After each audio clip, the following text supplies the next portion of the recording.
All Okay. right. Go ahead, Janet. All right. We read in the medieval Sefer Hasidim, the Book of the Pious, one should not believe in superstitions, but it is best to be heedful. This morning, we'll join Rabbi Elaine Glickman in surveying some of these superstitions, the demons and monsters that have intrigued and bemused and frightened and even inspired the Jewish people for thousands of years. Rabbi Elaine, in addition to her presence at Temple Emanu-El, is the author of several books of Jewish nonfiction, has contributed scholarship, essays, and poetry to several more, and serves as editor-in-chief of the CCAR Journal, the scholarly professional journal of Reform Judaism. She is a trustee of Community Day School and the Jewish National Fund in Sarasota, and the wife of Rabbi Brenner Glickman and mother of Moses, Leo, and Eden, the amazing Rabbi Elaine Glickman. We're waiting for you. I wrote all of that except for the amazing part. So thank you. Yeah, I put in the amazing part. That's super nice. Thank you guys all for coming today. This is one of my favorite topics and things. I have written books about areas of, Jewish interest where I do feel like I am one of the leading experts in the field. This is definitely not one of those. This is just things that I've, become interested in and engaged in and researched, not, for a book or for an article or anything like that, but just for my own, interest and occasional amusement. And I hope that you'll find it interesting and inspiring as well. So thank you for coming and welcome. I want to begin by saying we are the people of Nobel Prizes in chemistry and physics. We are the people who invented the technology and lead the companies that have made possible cell phones and iPads. We are the people who have developed mRNA COVID vaccines, and we lead the Centers for Disease Control and Prevention. And are we also people who concern ourselves with demons? And the answer is yes, which really perhaps should not be quite as surprising as it.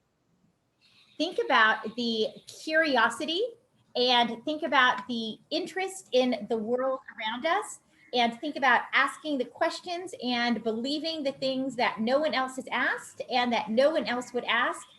And think about the sense of openness and the sense of wonderment that has to lead to Nobel Prizes and to those COVID vaccines.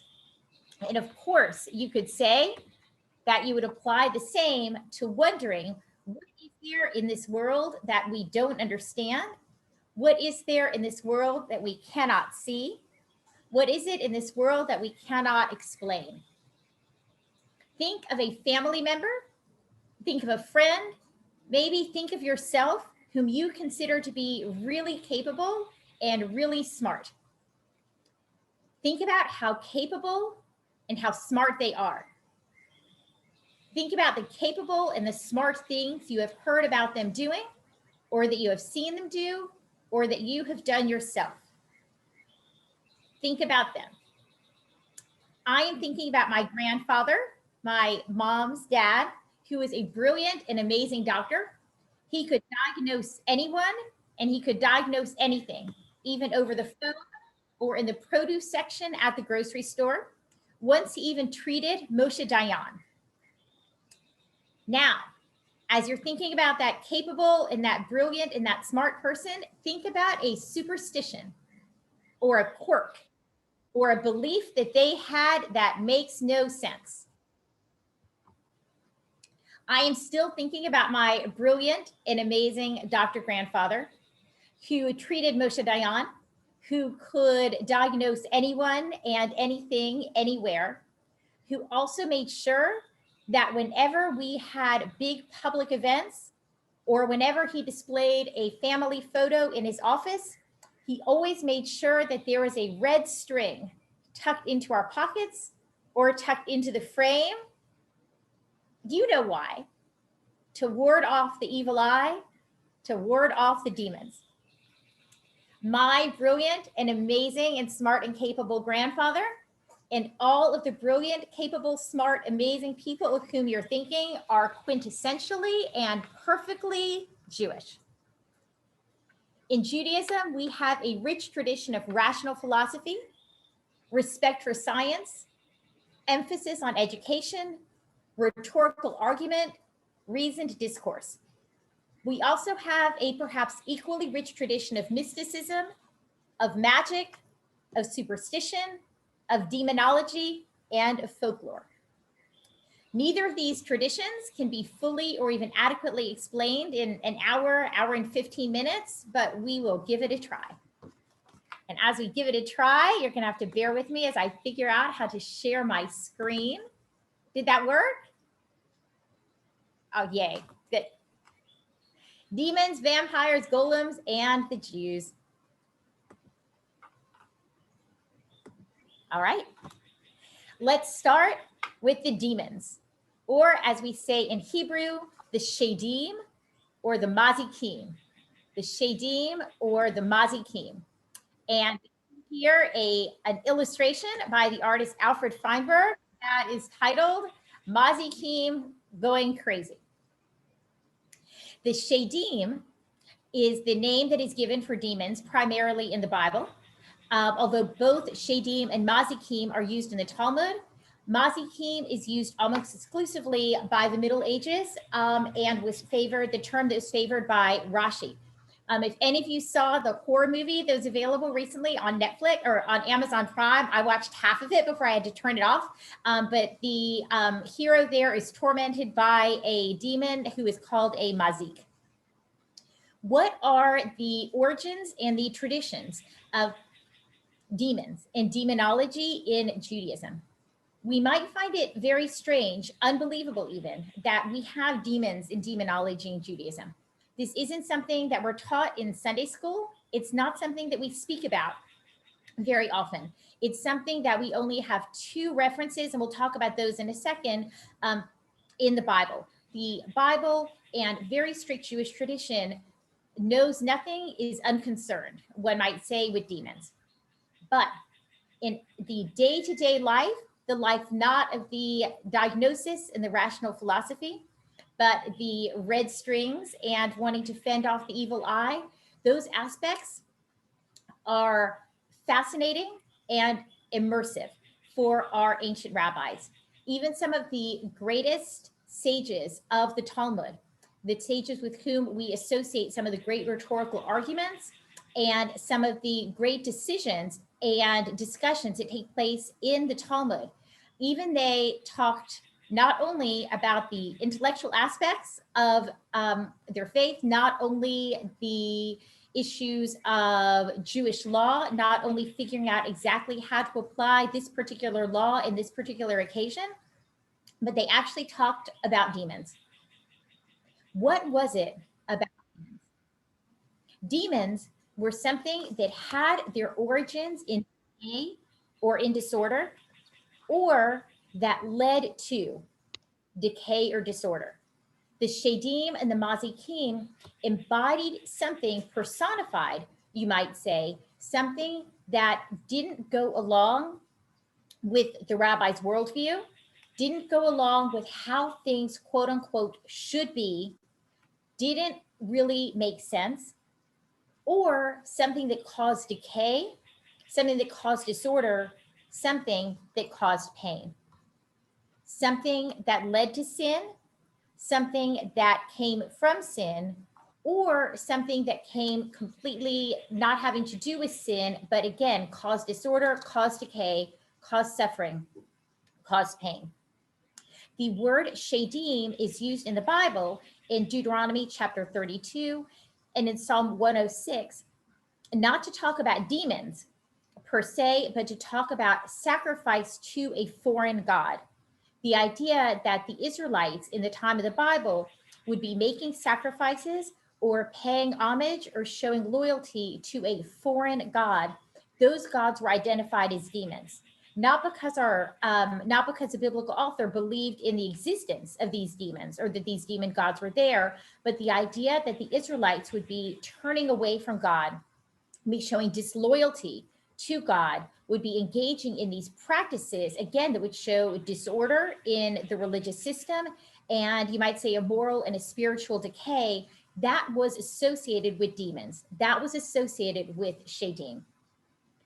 In the Talmud, everything is bigger and amplified, and as we see in this picture, demons going crazy. So when you take this idea that Shadim and Mazikim are associated with disorder and with decay, what does that mean in terms of the effects of demons, demonic effects? So demonic effects include, as we see, as we read in the Talmud, Rava, who is, again, Rava means like the rabbi. He's like one of the great rabbis. He is associated with so many of the important decisions and arguments and laws and rulings in the Talmud. But this is what he has to say about demonic effects. Would somebody like to read? And sweetheart, could I ask you to call on someone because I can't really see everybody very well? Would somebody like to read this? Demonic effects.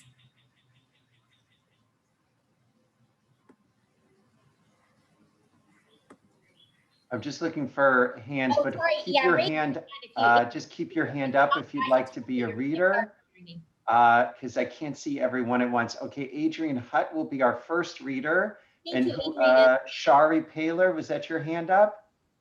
Shari will be our second reader. So Adrian and Shari are your two readers, Rabbi Elaine. Thank you, sweetheart. Adrian, can I ask you to unmute yourself and read the first demonic effects? Sure. The crowding at the Kala or Kala. Yeah, it's in parentheses is the explanation. The gatherings for Torah study during Elul and Adar is from the demons. Those knees that are fatigued, even though one did not exert oneself, is from the demons. Those clothes of the sages that wear out, despite the fact that they do not engage in physical labor, is from friction with the demons. Those feet that are in pain is from the demons. Isn't that great?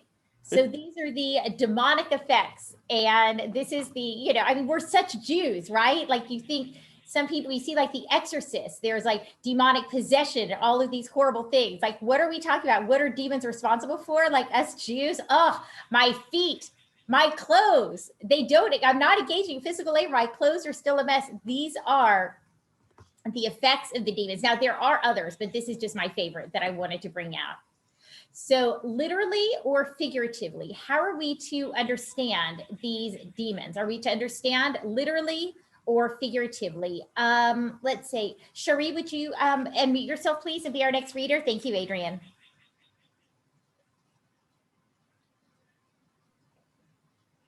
Berachot 6a. It was taught that Abba Binyamin says, if the eye were given permission to see, no creature would be able to withstand the abundance and ubiquity of the demons and continue to live unaffected.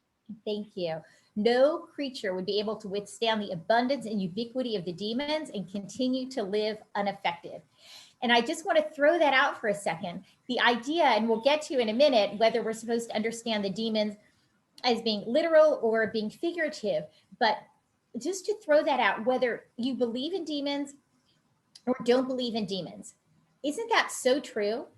If you think about all of the things in this world, all of the things in this life that can cause decay, they can cause disorder, they can cause fear, how would you ever be able to withstand?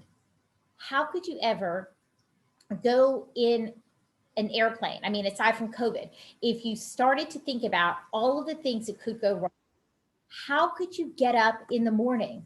If you started to think about all the things that could go wrong, how could you love your family? If you started to think about all of the things that could go wrong, how could you build a house? How could you do anything? If you started to think about all of the ways that things could cause pain, things that could cause disorder and could cause pain. So on one hand, this sounds crazy. This is Abba Binyamin. This is a well-regarded sage saying, if the eye were given permission to see, no creature would stand the abundance and ubiquity of the demons and live unaffected. Like, that's crazy. The idea that like you would look and see all these demons running around like we saw in the picture earlier. But what if we don't look at it that way? What if we think about all of the things, if the eye were given permission to see, if we gave ourselves permission to see, to think about, how would we ever be able to withstand the abundance and ubiquity of the demons and continue to live unaffected? So if we think about it figuratively, there is so much wisdom in this idea of thinking about the ubiquity of the demons. And yet, literal or figurative, let's look at some demon encounters that would seem to imply that at least some of our rabbis, at least as Adrian put in the chat on some of these, dark and stormy days, thought about maybe they actually lived, maybe they actually existed. Two people who would read for us, please? Maybe one person, the Brachot 62a, and then someone else, the Brachot 6a. Thank you for our readers so far. Sweetheart, can I ask you to call on two people? Yeah, Betty Crane. Why doesn't Betty just read them both?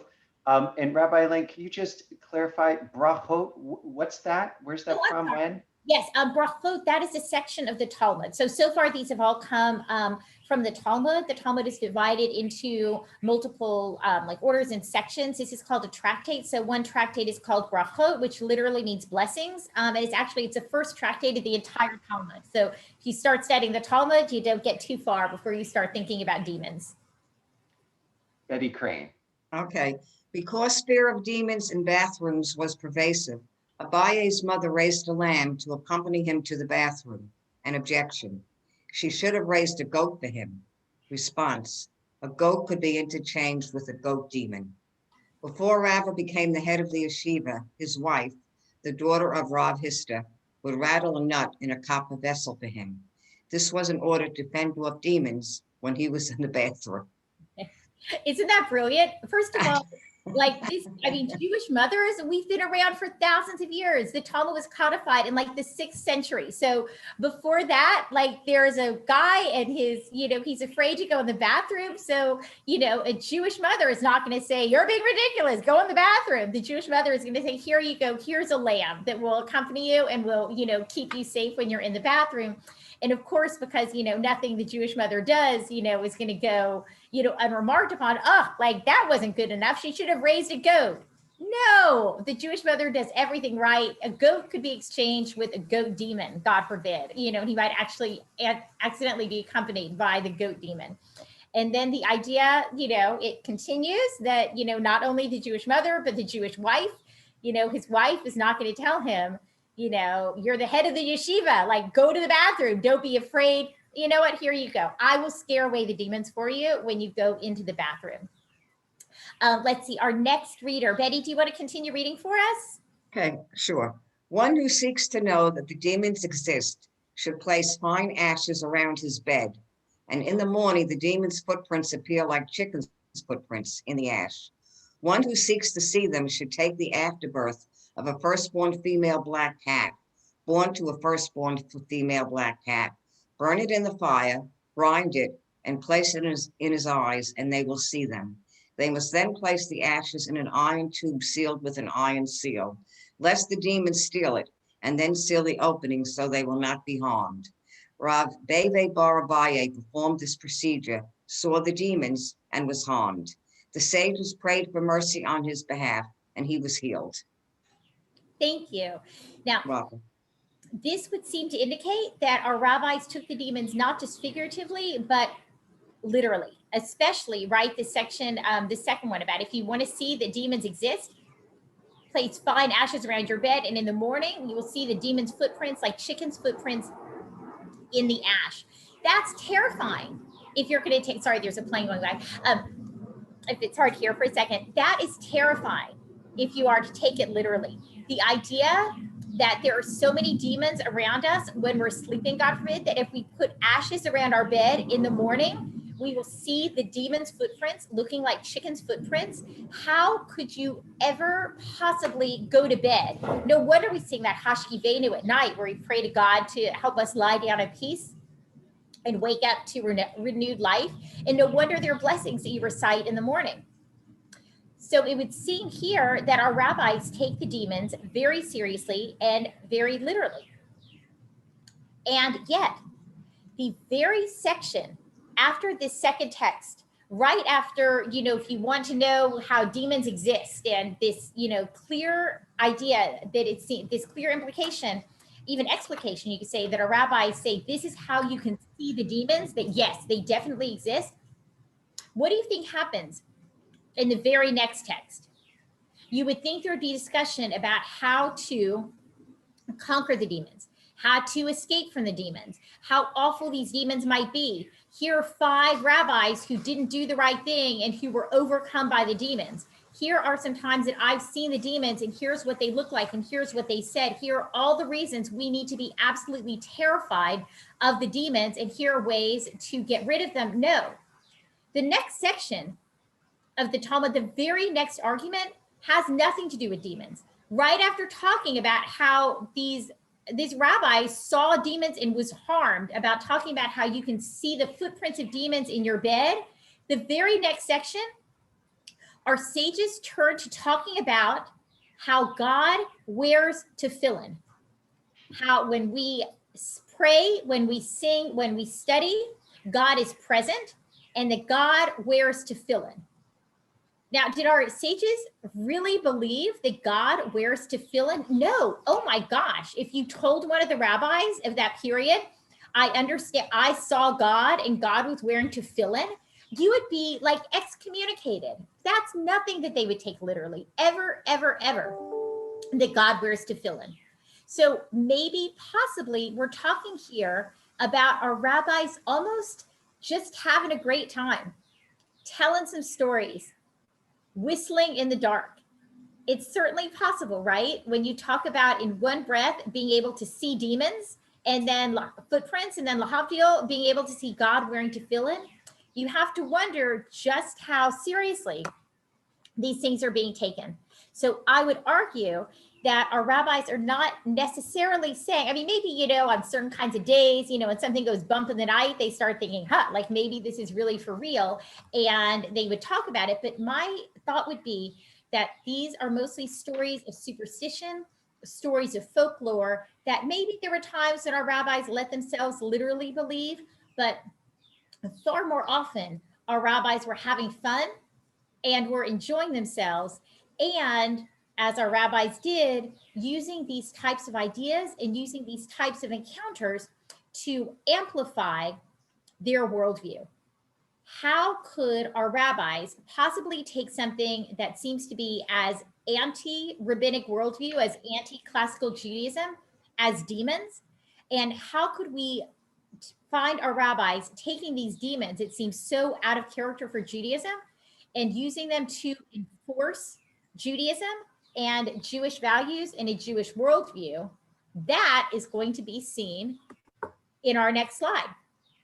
How to protect ourselves, and our next 2 slides are going to show how we protect ourselves against demons. Now, later on, much, much later, is when we start talking about, the red strings and talking about the Hamsa and all of these things.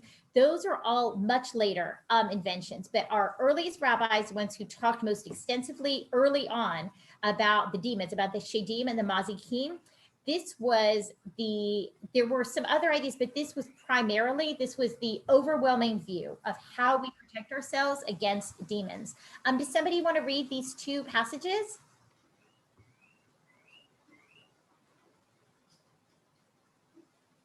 Why don't we go back to some of the earlier readers? Yeah. I think it was Adrian. Yeah, Adrian, would you read for us, please? And then Shireen. Rabbi Tanhum Bar Hanalei said, anyone who is modest in the bathroom will be saved from 3 things: from snakes, from scorpions, and from demons. Thank you. And the next passage? Please. The Gemara relates, there was a particular bathroom in the city of Tiberias where when two would enter it, even during the day, they would be harmed by demons. When Rabbi Ami and Rabbi Asi would each enter alone, they were not harmed. The sages said to them, aren't you afraid? Rabbi Ami and Rabbi Asi said to them, we have learned through tradition. The tradition to avoid danger in the bathroom is to conduct oneself with modesty and silence. Thank you. Now, we're taught that dangers from demons multiply when you are alone, or when you are alone, when a man is alone with a woman, or when a person is alone and yet using pairs. So if you're alone and yet you're having 2 glasses of wine, something that seemed to be used for pairs, you are in more danger from demons. So the idea that even when 2 would enter this, and even during the day, things that would normally be protective of demons, even during that time, you could be harmed by demons. So this is a scary bathroom. This is like the, haunted house that like our son, Leo went to in Tampa before he had been vaccinated, which, I mean, that was the scariest part, for us. Like this is the indoor place without proper ventilation where nobody is vaccinated and no one is wearing a mask. That is how scary this particular bathroom in the city of Tiberias was. But me and Rabbi Yassi, they were fine. They weren't afraid. Why? How can you be safe from demons? By being modest in the bathroom, by conducting yourself with modesty and with silence. Basically, by taking care of your most private habits and by conducting yourself with dignity and with humility. That is how we protect ourselves from demons, through modesty and humility, according to our sages. And there's even more. Faith in God. Cherie, could I ask you to please read these 2 for us, these 2 passages? And Rabbi Yitzhak said, anyone who recites Shema upon their bed, demons stay away from them. Rav Huna said, each and every one of us has 1,000 demons to our left and 10,000 demons, 10,000 to our right. God protects us from these demons, as it is said in the verse, 1,000 may fall at your side and 10,000 at your right hand. They will not approach you. Thank you. What a great antidote to fear of demons. And what a great way, a great juxtaposition. One hand, you have this image. If you scattered ash around your bed and you woke up in the morning, you would see all of these chicken feet, showing that these demons had been so close to you all around your bed. How do you keep them away from you? Anyone who recites the Shema upon their bed, basically anyone who recites the bedtime Shema, the traditional Shema prayer before going to sleep, the demons will stay away from them. How are we protected from all of these demons, these images of 1,000 demons on our left and 1,000 demons on our right? God will protect us. That is the power of God. That is the power of belief in God. That is the power of being God's people. Imagine 1,000 demons. Remember that woodcut we saw earlier, the picture? Imagine 1,000 demons, 1,000 of them on your left and 10,000 on your right. Imagine that right now. It makes your skin crawl. And then imagine that they will not approach you because God is there and God will protect you. Imagine all of these demons leaving footprints in the ash while you're sleeping, but they can't come close to you. They have to stay away from you because you have professed your faith in God, proclaimed your faith in God by reciting the Shema. Now, if you take the demons literally, that's powerful stuff. But what if you don't take the demons literally? What if we think instead, to your right and to your left, we have 1,000 and 10,000 things that can cause decay, they can cause disorder, they can cause pain.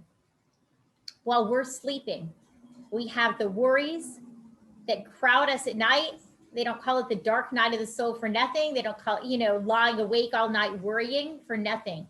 What if those demons that bother us at night, those thoughts and those fears and those worries, what if the 1,000 worries on our left and the 10,000 things that can go wrong, that can cause disorder and decay and pain on our right, what if we imagine ourselves moving through those fears, moving through those nights, and moving through those days, protected by God, by behaving with modesty and humility?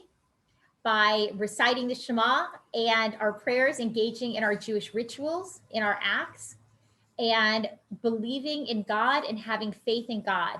What if we imagine that we use those not necessarily to defeat the demon with the chicken feet who are physically crawling about, but to give ourselves the strength and the courage to make it through, to defeat those demons with piety, with humility, with modesty, and with faith in God.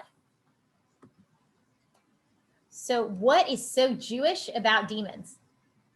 Jewish demons, literally or figuratively, can be defeated by piety and by intellect. Jewish demons are subservient to God.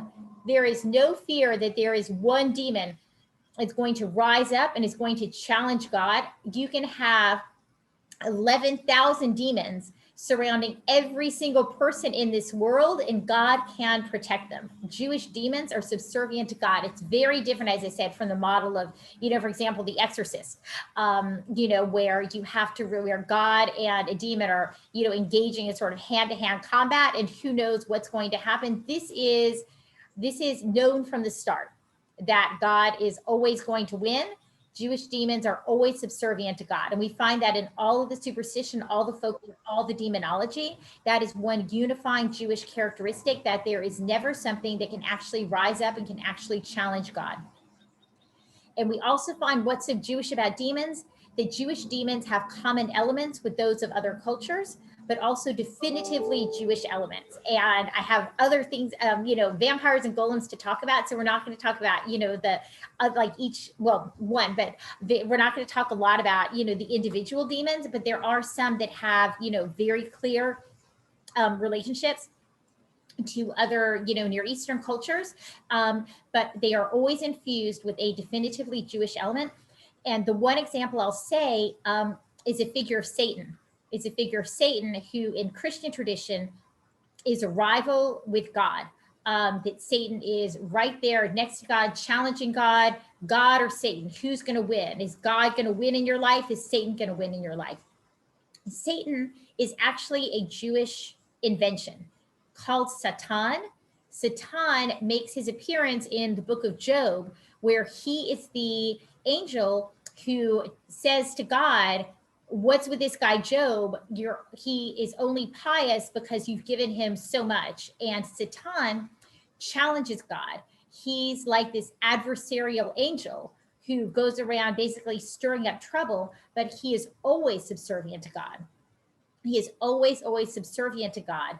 That is the origin of Satan for Christian tradition, who magnified and amplified the figure of Satan into something that's much more in line, I would say, with the Christian worldview and the constant, danger of sin and of, going to hell and the end, just the immediate danger, perilous danger that your soul is always in. In Judaism, there is a Satan, but he's like a nudge. He is he's an adversarial angel, but he is always, always, always subservient to God. And that is true for all of the demons and all of demonology. So let's think for a moment. What about our demons? What about our demons? What causes decay and disorder in your life? What are your demons? What might protect you from your demons? This is a personal kind of thing, so I'm not going to ask anybody, put anyone on the spot, but if you would like, we'll just take a moment. If you'd like to put in the chat and I'm going to stop my screen share for just a moment so we can see each other and see the chat a little bit better. If you'd like to share in your chat, what are your demons? What are the things that cause disorder and decay in your life, and what might protect you? If there's anything that you want to put in the chat, or if you just want to think to yourself, we'll just take a moment to share that together.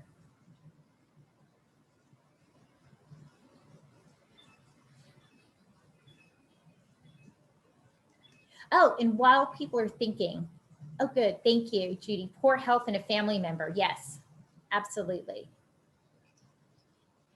People have some great questions in the chat, by the way, and I will go over those at the end of each lesson. So I'll go over at the end of each section. So I'll go over these in just a moment too. I just have one more demon story.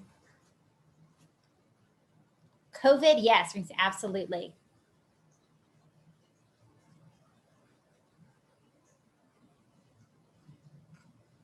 Work and self-esteem, yes.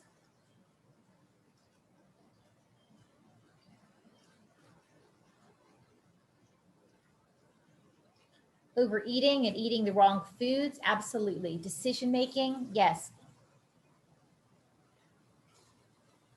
It's interesting, isn't it, how some of these things that cause chronic worries, some of the things that, we would associate, with maybe, addictive or self-destructive behavior, they do feel like demons. I mean, we talk about that, right? Like, somebody has their demons. Good. Well, I'm going to tell a story that, if I can get yes, there we go. Wait. Okay. I'm going to share with you to conclude our section on demons. This is a story of Ashmidai. Whoops, it's telling me God. Okay, this is a story of Ashmidai, the demon king. So this is one of the great stories. It comes from the tractate Gittin in the Talmud, and there is actually a parallel story in the classic Arabic collection, 1001 Nights. So this is a story of Ashmidai, the demon king, and this text, if you read Hebrew, or this is a very specific kind of script called Rashi script, where the letters are, as you can see, sort of elaborate, written in a different way. But the first words, I don't know if you can see the arrow on my screen, I hope so, but it's the third word from the right on the top. This says Achot, that means sister. And then Tubal Cain, that is Tubal Cain, who's mentioned in the genealogies in the book of Genesis. Naamah, her name was Naamah. He means she, Imat, Ashmidai. She was the mother of Ashmidai. So who was Ashmidai? Ashmidai is a demon king, but he is seen as the offspring of Cain, the killer of Abel, who gave rise to all of these other genealogies that are totally fascinating. It would be another class, but for now, I just want to share this text. I think it looks so beautiful, and it's a mention of Ashmidai, the demon king. So this is a story of Ashmidai, the demon king. When King Solomon sought to build the temple, he had a problem. He had to use stone, but he had to use unhewn stone. It was forbidden to use iron or any tools that had metal that could be used to construct weapons of war. He couldn't use it to cut the stone. After inquiry, he learned that there was a shamir, a mysterious creature, the shamir, that was able to cut the stones. Ashmidai, the demon king, was the only one who knew where the shamir was. Ashmidai was tricked, he was captured, and he was brought to Jerusalem in chains to stand before King Solomon and reveal the whereabouts of the shamir. On the way, as he was being escorted to Jerusalem, Ashmidai saw a blind man who had become lost on the road, and Ashmidai brought him to the correct road. Ashmidai saw the joy of a wedding celebration, and he began to cry. On the road, Ashmidai heard a man say to a shoemaker, "Make me shoes that will last for 7 years." And Ashmidai laughed. Benayahu, who was King Solomon's advisor, who was escorting Ashmidai, said, "What is the reason that when you saw the blind man who was lost on the road, you brought him to the correct road?" Ashmidai said to him, "They have proclaimed about that man in heaven that he is a completely righteous man, and anyone who does good for him will merit to enter the world to come." Benayahu, Solomon's advisor, continued and asked him, "What is the reason that when you saw that joy of the wedding, you cried?" Ashmidai said to him, "I know that this man, the groom, will die in 30 days. In addition, Benayahu, the advisor of Solomon, asked, "What is the reason that when you heard that man say to a shoemaker, 'Make me shoes that will last for 7 years,' why did you laugh?" Ashmidai said to Benayahu, "That man does not have 7 days to live." Does he need shoes that will last for 7 years? King Solomon kept Ashmidai with him until the Shamir had been located and until the temple had been built. Solomon asked Ashmidai why, as a demon king, he had such knowledge. Why was he praised? Why was he valued by God? Why was he given these abilities?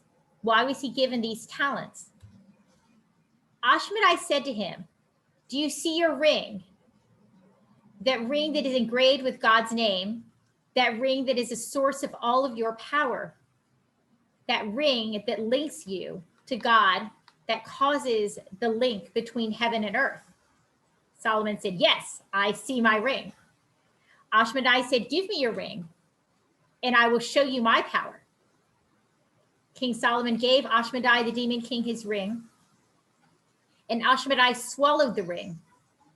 Then he took Solomon and he threw him 400 parasangs away. And Ashmidai grew so tall that one of his rings touched the very heights of heaven and one touched the earth. King Solomon became a beggar. He went saying to everyone that he would pass as he walked the 400 parasangs, I am King Solomon. I am King Solomon. I am King Solomon. After a time, the sages start to say, even a madman does not become so fixated on one thing, on saying one thing. Perhaps he is telling the truth. They went to the throne of King Solomon, where Ashmidai, the demon king, had disguised himself as King Solomon and had sat for 20 years on the throne of King Solomon, and no one knew. And the sages came to him and they saw him and they grew suspicious. And they asked his advisor, Benayahu, they said to him, do the women who come before King Solomon, the wives of King Solomon, do they come to you to be sure that they are no longer menstruating before they go into King Solomon?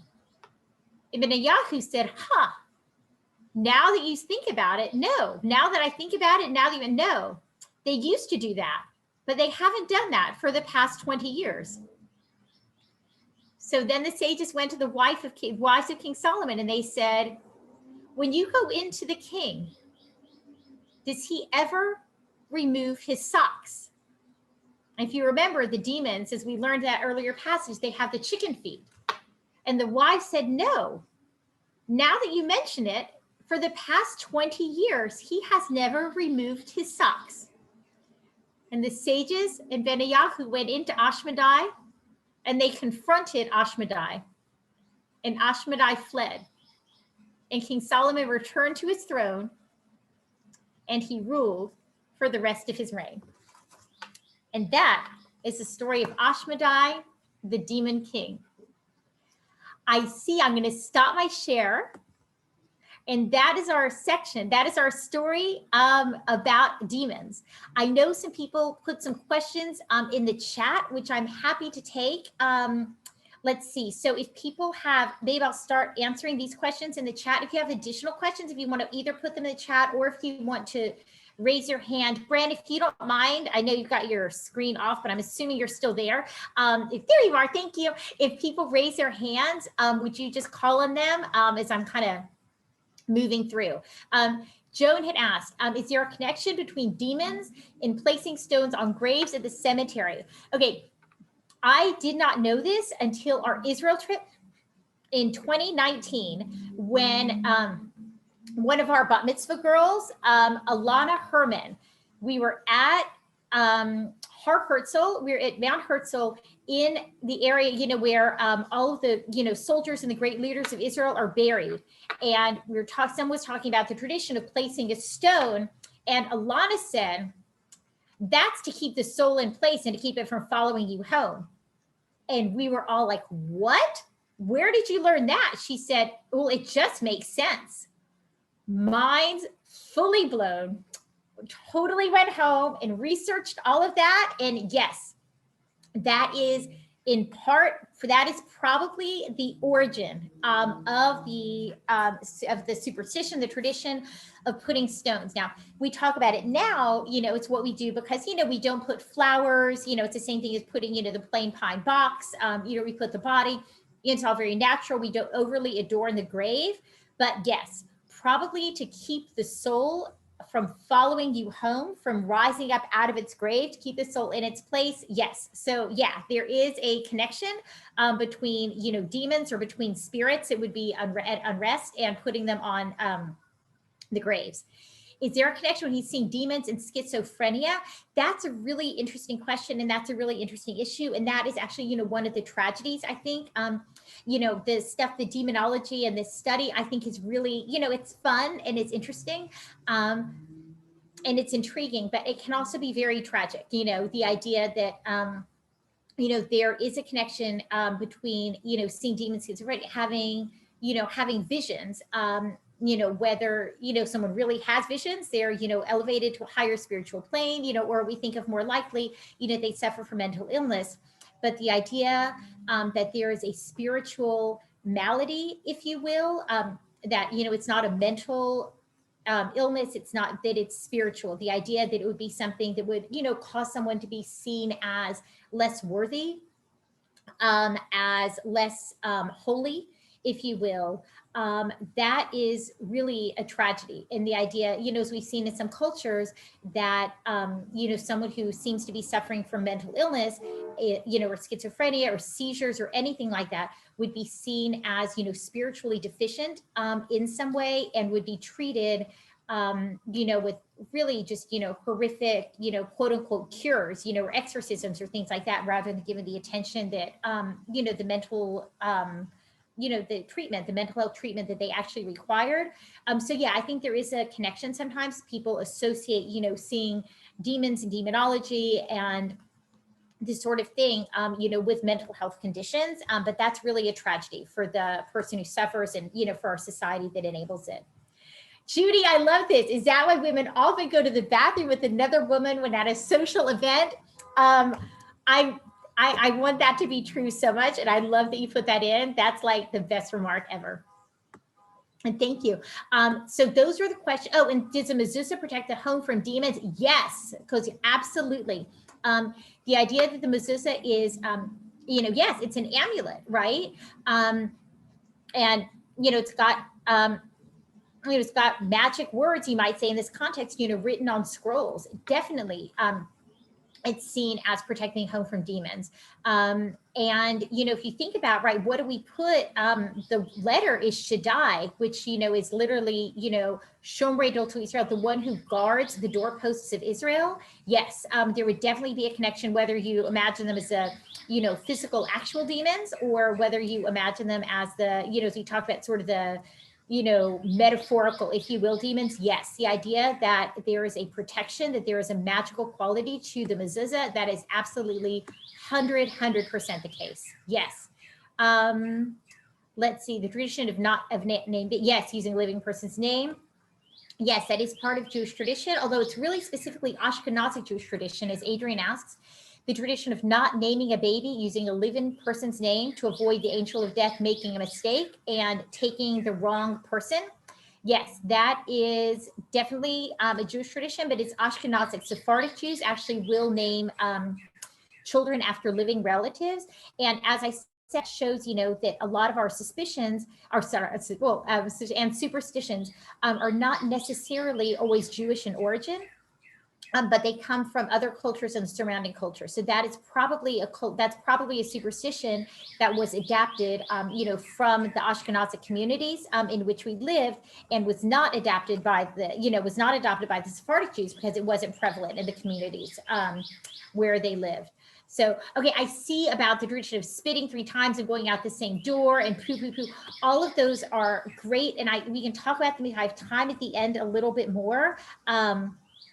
But as I said, I'm not an expert in the field, so I'm not going to really give you much more than you could probably, find by looking it up in a, the Jewish encyclopedia or something. But I'll get to those if I can. My husband always teases me because I prepare way too much. So I have about the vampires and I have about the golems, but I don't want to keep you guys all day. So I think if it's okay, and Janet, if this is okay with you, what I might do is just do vampires, because like there's not a lot, but it's super fun and intriguing. And then close. And if you don't mind, if you guys don't mind logging on again another time, maybe I'll do golems like in June or July. Would that be okay with everybody? I'm sorry to cheat you out of golems, but I'd feel worse if like I skipped some of the material, and I'd feel even worse if I kept you here until like 2 p.m. All right, my husband's giving the thumbs up. So hopefully that's okay with everybody. So please don't be mad that you're missing out on golems today, but I'll do golems like, you know, in June or July. Is that okay, Janet? Can you nod if you're not mad? Okay, good. Excellent. With everybody being muted, I can't tell if everyone's like, oh, Rabbi Elaine, she's the worst. Or if everybody's like, all right, that's fine. So I'm going to assume it's fine. And I'm going to go back now. We'll say goodbye to Ashmidai, the demon king.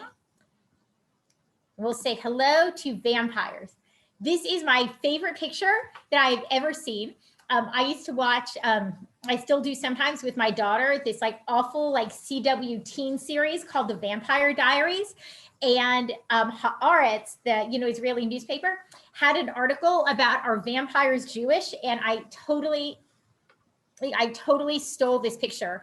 This is like the 2 stars of The Vampire Diaries, who are vampires, and if you can see, they've been outfitted with tzitzit and with the payas and with the black hats. So vampires.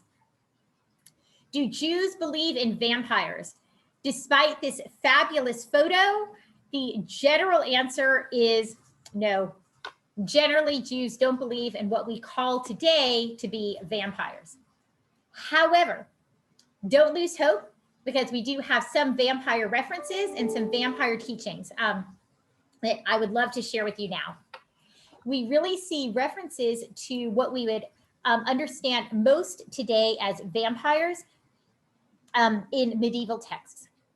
They don't really come up until is really the earliest references are about the 14th century, but very little is quote unquote Jewish about them. They mostly just recapitulate and restate stories that are already circulating in the dominant culture.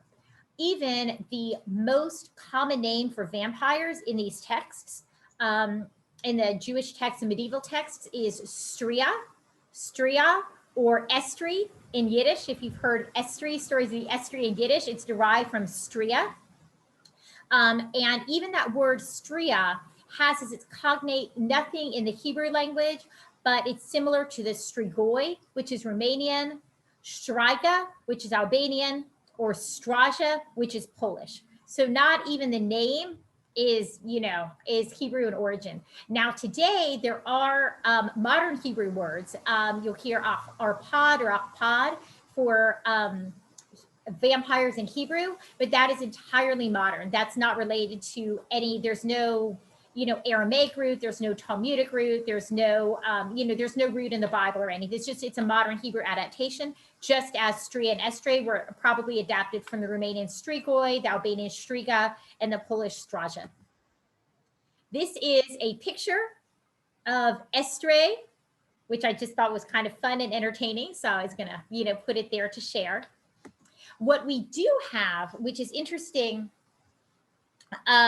is Lilith. And we'll talk in just a minute about kind of the parallels between Lilith and vampires. But you know what? I got to that too soon. Sorry about that. So I'm going to share, as long as we have the Estrei up, this is a story from Sefer Hasidim.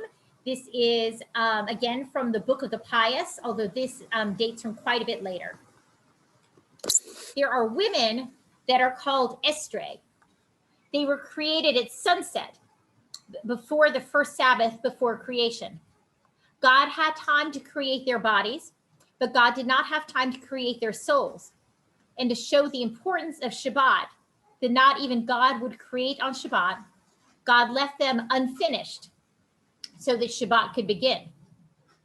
As a result of this, they're able to change form.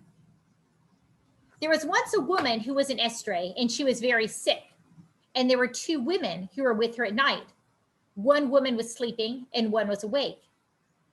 And the sick Estrei stood up and loosened her hair and she was about to fly to suck the blood of the sleeping woman. But the woman who was awake screamed and woke her friend, and they grabbed the sick Estrei. And after that, she slept. That is, she died. But if she had been able to grab the sleeping woman, then she, the Estrei, would have lived. Since she was not able to hurt the woman, the sleeping woman, the Estrei died because she needs to drink the blood of living flesh. Since the Estrei need to loosen their hair before they fly, one must adjure her to come with her hair bound. If her hair is bound, the Estrei cannot go anywhere without permission. So there you have a story that's not really seemingly Jewish at all, except it's told in the Sefer Hasidim. But you do see that it is kept and retold in a Jewish text. And obviously the drinking of blood, needing to drink the blood in order to stay alive, needing to drink the blood from human flesh is obviously everything we know about the traditional vampires. And the idea of being able to change form, being able to change shape, being able to have a body without a soul, very much in line with what we know about vampires, or what we know, what our tradition, our culture, our teachings are about vampires. And the idea in this case, the Estrei has to loosen her hair before she can fly, that there are limits on her movement. That's not the same, but it's certainly parallel to the idea that, vampires can't go out in the light, that vampires can't, that there's certainly, or vampires can't enter a place unless they're invited in. Vampires can't go to a place where there is garlic, that there are restrictions on a vampire's movement. We see that here with the Estrei, although in this case, it's her hair band. There's another passage in this one, as my colleague, Rabbi Jeffrey Dennis, who's one of his great areas of contributing to our people is through his analysis and study of Jewish folklore. He says this is the quintessential Jewish vampire text. When an Estrei that has eaten children is being buried. So when you are burying an Estrei that has, died, that has not been able to have enough blood to stay alive, but though, that she has drunk blood. When she is being buried, one must observe whether her mouth is open. If her mouth is open, she will stay alive, rise from the grave, and persist in her vampire behavior for another year. In order to make sure that she stays buried, that the Estrei has been defeated, her mouth must be stopped up with earth. And as Rabbi Dennis observes, this is quintessential. How do you stop a non-Jewish vampire with a stake or with a silver bullet through its heart? How do you stop a Jewish vampire? You just have to get them to stop talking. Get them to stop talking, and they've been defeated, and they're all taken care of. There are some interesting parallels, though, to ponder between vampires and Judaism. One, of course, is the power of blood. The power of blood that gives life to vampires. We're also taught in the Torah that it is forbidden to eat meat with blood. In koshering, we drain all of the blood. We do not consume blood. Why? Because as we're told in the Torah, the blood is the life. The blood is the life. The blood has the life force. So the drinking of blood that gives life to the vampires, that sense that there is something particular about blood, that there is a certain force that is inherent, that is present in blood. We see that also in Jewish tradition. The blood is the life. Another area that I want to bring up is the birth of Lilith. And I love this. This is just a really beautiful painting from the artist Richard Kallner from 1964. Lilith is often understood as the origin of, vampiric behavior, demons. There's all kinds of traditions, like beyond the scope of our class, but the tradition of, Lilith as being a danger to women who have recently given birth, even, to men, a danger of Lilith at night, that Lilith is a threat at night. And the association in part, with what we might talk about as vampire behavior. The idea that here is a presence, a demonic kind of presence, if you will, who can cause pain, who can cause trouble, who can sort of take over, and who is active at night, who is an agent of destruction and demonic, but who is only active at night. And even, of course, the name Lilith or Lilith is related to Lila. So that also would go along with the vampire, of course, who's, Rain is like a creature of the night, right? So Lilith also, even the name Lilith related to Lila. Relate to Lila, which means night in Hebrew, both in modern and in ancient Hebrew. The association of Lilith with vampires and also with night. We also, and this is what Adrian Hudd had sent me to got me interested in this idea in the first place, is the idea, there's a great podcast, was Esau a vampire? Was Esau from the Torah a vampire? Spoiler alert, he was not, but he was red, he was ruddy, he was unnaturally strong. And there is a passage in the Torah portion where Jacob and Esau are reunited. And all of this has happened, right? Like Jacob has stolen the birthright and the blessing from Esau. Esau, the last time the brothers were together, Esau had vowed to kill him. And now Esau and Jacob are reunited. And what happens? Esau kisses Jacob. Esau kisses Jacob. And in the Torah, all of the letters in the Torah have, different, like when you chant them, they have different trope marks, different ways of different notes for how you chant them. And the word where it says that Esau kissed Jacob, that word has a trope mark, has a note that's called a shalshelet. And it goes shalshelet. It is very rare. It appears only a few times in the Torah, and it draws out the word to say this is something really important and really special. Generally, it's understood that it's drawing attention to the fact that Esau kisses Jacob instead of kills him, that they're going to reconcile. But what if it was doing it to draw the attention to the fact that Esau was actually biting him, not really kissing him, but drawing the attention that he's putting his mouth on him, that he's biting him. So was Esau a vampire? No, but if you look up the podcast, Adrian was kind enough to send it to me, so I can send you the link, and it's just super, super fun and entertaining. There is also a tradition that the most righteous do not decompose. We see this in the Talmud and in later medieval literature, that the great rabbis, the great sages, the great pious ones of old do not decompose in their graves, and they can leave their graves to visit their loved ones at night. Now, they're not sucking their blood, but they can leave their graves and they do not decompose, which is some of the same sorts of things that we might find, right? We might associate with vampires. However, despite the lack of vampires in Judaism, we could argue, and I would argue, that vampires have actually been more dangerous to Jews than any demon and any golem. Despite the fact that there are very few links between vampires in Judaism, the link between vampires in Judaism is longstanding and is terrifying. Oh, I got that too soon. Sorry. First of all, while we're still on Lilith,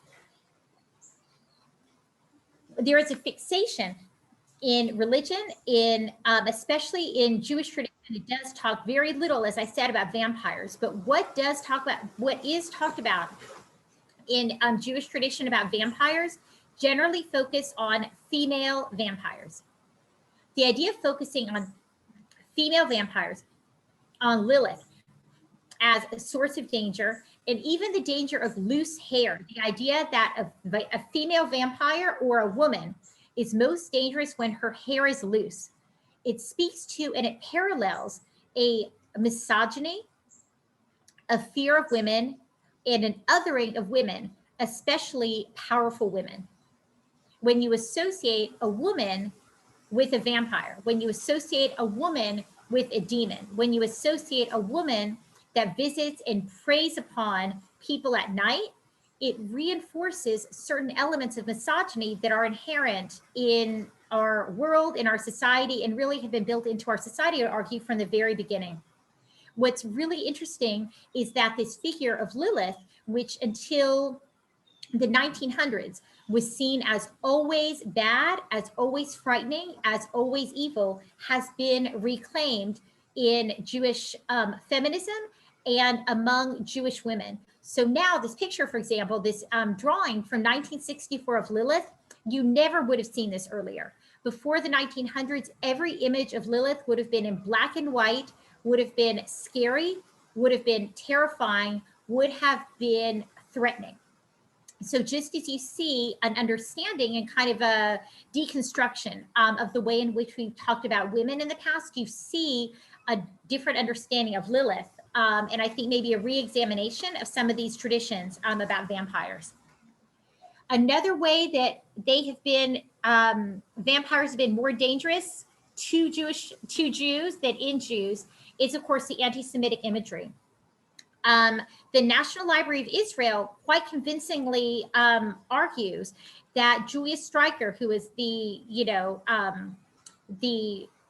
I don't want to say great, but the notorious purveyor of anti-Semitic propaganda that made so much of Nazism possible and brought so much hatred and just brought Jew hatred into the mainstream in Germany, that a lot of his drawings and a lot of his imagery was inspired by vampires. Apparently, we're told that in 1922, when the movie Nosferatu premiered, he went to see it, and he went to see it again, and he went to see it again, and he fixated on the scene in which Nosferatu attacks and bloodies this beautiful, fair, innocent blonde woman. That watching Nosferatu again and again and again inspired him, if you will, to create images of Jews for his Nazi propaganda. And this is one such. Example. The Judenpresse means the Jewish press, and you can see, I mean, clearly this is a vampire, right? This is clearly a vampire that is on the attack. And it's a vampire, but it's also the Jew with the Jewish nose, and the kind of the deformed Jewish face that we see in so much as anti-Semitic imagery. And he paralleled the Jew to the vampire, other, non-German, fearsome, literally or figuratively sucking blood, spreading poison, defiling and violating either the beautiful young innocent girl or the beautiful innocent German nation and Aryan people, inspired by the Nazis. And of course, we've also found the belief that Jews drink blood, the belief that Jews, like vampires, drink blood, is what was behind all of the blood libels in medieval times. The medieval times that talked about, and this is one of the things we'll also get to with the golem, when we meet again. If you'd like to come back, I would love it. But one of the things that was most powerful about the stories of the golem is the idea that the most famous of the golems, the Golem of Prague, was to protect the people against the blood libel and against the pogroms that would break out by this story that was widely believed that Jews would kill a Christian child and drain the blood in order to make Passover matzah. That also associates the idea of Jews being like vampires, Jews being drinkers of blood. So even though the vampire is not Jewish, the links between Jews and vampires are great, and Jews, we always, come up the losers. We've always come up the losers. So to conclude, what's so Jewish, as we ask what's so Jewish about vampires, and as we'll ask what's so Jewish about golems when we meet next. What's so Jewish about vampires? Not much. And why? The traditions, in part because, as I said, the tradition of vampires arose relatively later, after much of definitive Jewish folklore and Jewish superstition had already been established and had already been transmitted. So once you have that, for example, like you have the Estrei in Ashkenazic Jewish literature, but not in Sephardic Jewish literature. Why? Because by the time the vampire legends came about, the two had already split. There was an Ashkenazic tradition and a Sephardic tradition. There was no common element of a vampire or anything like that that came before that. So it arose much later. It didn't really have time to get brought into our tradition.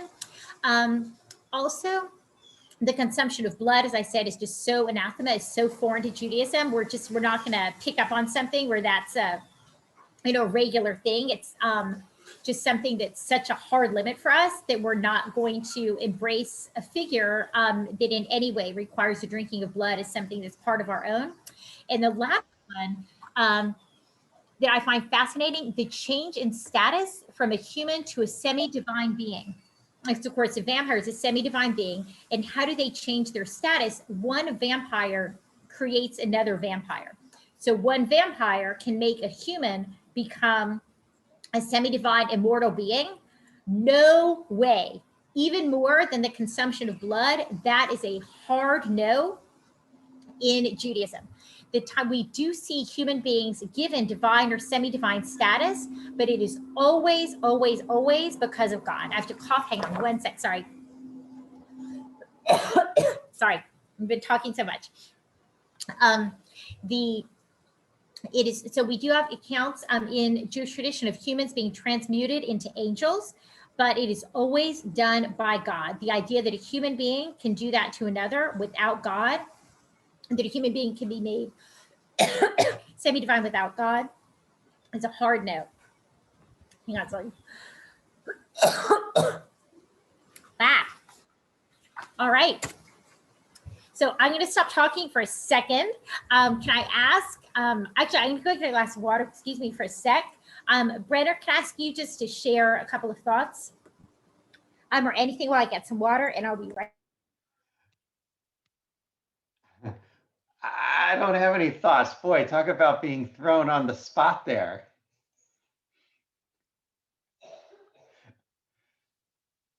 Mhm.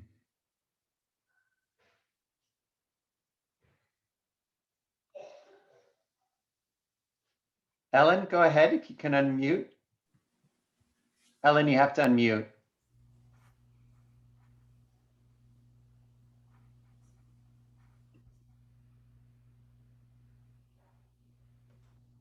Hi, can you hear me now? Yes. I had a question from the other section about demons, where when I was a little girl, and to this day, my father always had me recite the Shema before we went to sleep at night. Now, I thought that was because it's part of the rules. You say it when you go to bed and when you rise up in the morning, but could it have been partly in order to keep those demons away? Yes. I mean, whether he knew it or not, or whether that was a tradition or not, it's both. We find there's a lot, I think, in Jewish tradition that is motivated by piety as well as by superstition. So yes, the idea that you can, by reciting the Shema, of course, we're engaging in a holy act. It's something that we are commanded to do, even in the Valhafta, right? When you lie down and when you rise up, you recite these words. But the idea that it also has a protective quality, absolutely. As Kosil, talked about with put in the chat about the mezuzah, I think that's also like the quintessential example. You put a mezuzah up because we're commanded to do so, and because we want to show our piety, and we want to be reminded of God's words whenever we go out of our house and come back into our house. And yet there is also a protective quality to it. So a lot of these kind of examples of piety, these traditions, are in part, I would argue, motivated by a sense of protection from demons, or from from otherworldly things that we don't quite understand. Thank you. And I did think of something to share, even though Rabbi Elaine is back. There are some rituals that we still carry out today that are intended to ward off demons. We know many of the things to ward off the evil eye, but specifically to ward off demons, I can think of two customs that those here in the room might be familiar with that serve this purpose. One is the watching of a body between the time of death and burial. As many of you are aware, there's a custom in Jewish tradition to have people stay all night, to not leave a dead body alone. And the reason for this custom is because it's considered such a dangerous time, a perilous time, where the soul has not yet risen to the heavenly realm or to the Garden of Eden, and is vulnerable to attack from demons. And so you sit or hire watchers, or family will take shifts during the course of a night and make sure that the body is not left alone, to protect specifically against attack from demons. The other ritual that seems to have there are so many, one other ritual that we may be familiar with or have seen ourselves that is based on demonology is at a Jewish wedding and the circling of the bride around the groom. With any Jewish ritual, there's often layers of meaning and derivation, or sometimes we don't know the cause or the origin of some of these rituals. It could be simply a demonstration that this young woman's world now revolves around this man. She's left the circle of her family and now is enmeshed, and her life is wrapped around this man, and they're demonstrating that publicly. And that may be.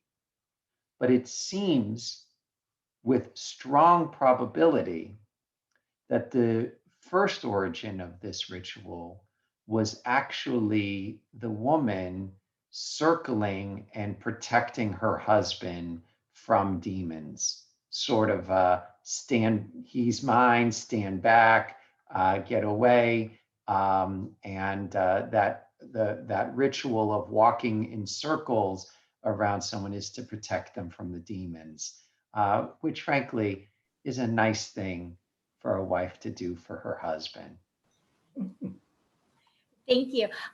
When you started talking about when you're talking about the custom of sitting, Shmira, of watching, of guarding the soul or guarding the body and reciting Psalms, it reminded me of that movie that I'd mentioned. So I just put in the chat, this is a trailer to that horror movie. It's called The Vigil. And so in the chat is the trailer. Like I said, I watched half of it and then I had to stop, but it's really interesting. And it really, is made by Jews, and it's very, Jewishly accurate in terms of the presentation of, the custom of sitting Shmirah and of guarding the body. And the mazik, the demon that's discussed in it, it is all very much in line with, kind of the Jewish tradition of folklore and superstition. So if you're feeling brave, at least watch the, trailer, even if not the whole movie. Brent, can I ask you to call raising hands, if that's okay? Yeah. Can I just relate a quick story? Elaine. Oh, I'm sorry. I hear two questions. Yeah. I'm sorry. Why don't we go with Rabbi Gendler first, and then Ike, and then Betty Crane. Perfect. Thank you. Yes. Okay. Rabbi. Yes, I wanted. Can you hear me? Yes. Okay. Good. Right.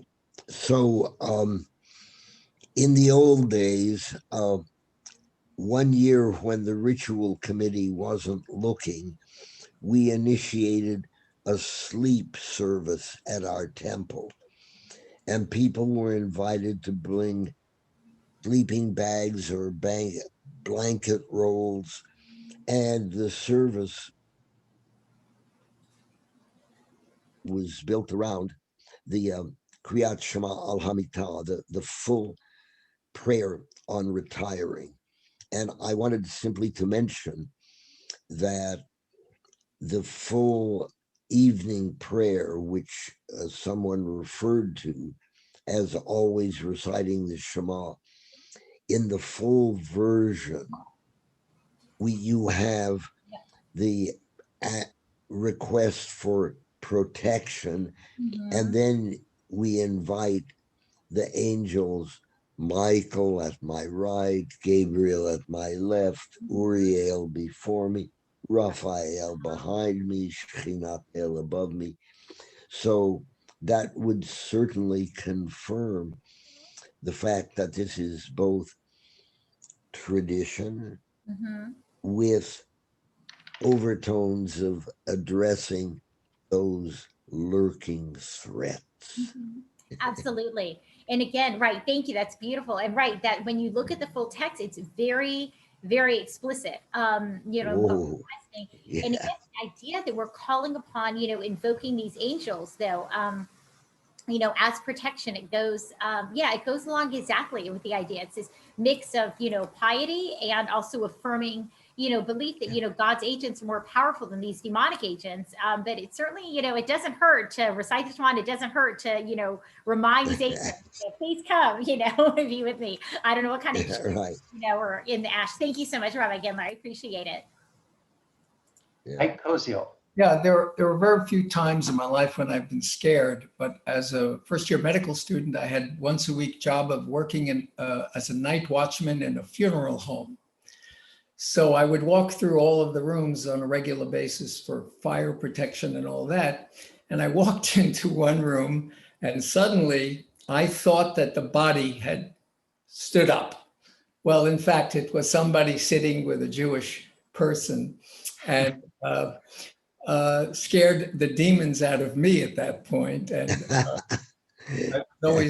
I always, and every time I worked there after, I found out if there were any Jews in the funeral home being, set up. Thank you. That is a great story. I would suggest you not watch the movie that I just put the, that's a great story. Thank you so much. Okay, regarding what Rabbi Glickman said about guarding the body when a person passes away, my mother-in-law passed away in 1987, and she was very observant, and the family did hire somebody to protect her soul. And this is what the family wanted. I wanted to add one more superstition. When my daughter was born, umpteen years ago, we had a bassinet, and I remember my mother telling me we had to put a ribbon on the bassinet. I don't remember what color, to protect the baby from the demons. Yep, to protect the baby from Lilith. Right. Red ribbon, had to be a red ribbon. That's right. That's what I thought it was, a red ribbon, yeah. And I had never known that custom. And the other thing was, she got upset because we were living in Texas at the time, and my daughter was born in the summer. And I had gone out to get mosquito netting, you know, for the carriage. In those days, they had the carriages. And my mother went nuts. You don't buy the mosquito netting until the baby is born, you know, all these superstitions. I didn't know that. And some of it is, you know, it's just protection. The idea of not buying things until the baby's born and not announcing the name, you know, not announcing the gender, like, you know, gender reveal parties are not like really a Jewish thing, or name reveal. A lot of it is just about not tempting the evil eye, but the specific, yes, having an amulet or having a ribbon, especially a red ribbon around the baby, that is specifically to protect the baby from the demons. And specifically those demons are associated with Lilith. So yeah, we definitely, you know, we definitely see that in practice today. And it's so, you know, it's so interesting because, right, that you would never have known that, you know, kind of goes back to what I was talking about at the beginning. Like, I'm sure you saw, and I'm sure she was, you know, your mother-in-law's like a, you know, smart, rational, capable woman, but then all of a sudden, like, you're buying mosquito netting and she goes nuts. You know, you don't have a red ribbon on the baby's bassinet and she's furious, you know, and anxious and upset. Like, you know, there is a part of us, right, that is still tied to these, you know, superstitions. It's just a part of who we are as Jews, and I think who we are as human beings.